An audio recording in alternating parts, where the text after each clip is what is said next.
নমস্কার। অনেকে জিজ্ঞেস করছেন যে তারা লিভ এন্ড লাইসেন্স এগ্রিমেন্ট করেছেন একটা স্পেসিফিক পিরিয়ডের জন্যে।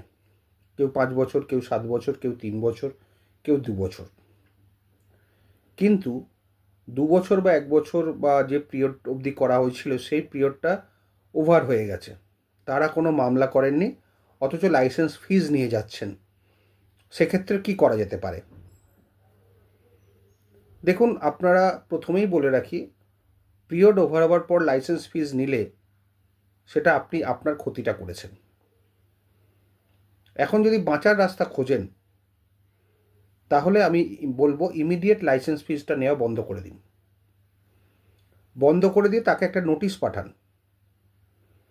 সেখানে তাকে বলুন যে তোমার এই পিরিয়ডে ওভার হয়ে গেছিলো, তোমার একটা মেডিকেল গ্রাউন্ডে রিকোয়েস্ট করেছিল, তাই জন্য এতদিন আমি তোমাকে রাখতে দিয়েছি।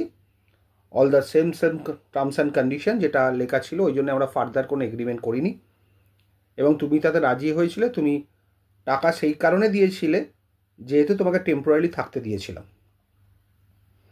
এইভাবে একটা চিঠি ড্রাফট করে তাকে পাঠান, এবং তাতে অবশ্যই লিখে দেবেন যে without prejudice to my right and contention in terms of the agreement for licensing. এটা করে তাকে একটা নির্দিষ্ট সময়ের মধ্যে উঠতে অনুরোধ করুন চিঠির মাধ্যমে।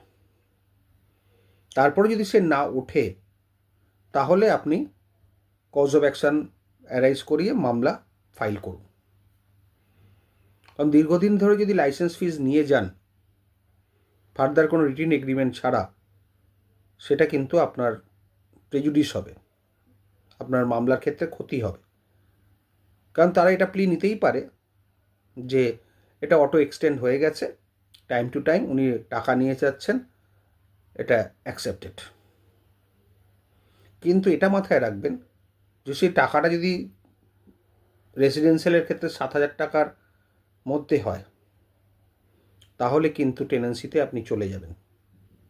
আর যদি কমার্শিয়ালের ক্ষেত্রে 10,000 টাকার মধ্যে হয়, তাহলেও কিন্তু টেনেন্সিতে পড়ে যাবেন আপনি, যতই লিভার লাইসেন্স এগ্রিমেন্ট থাকুক।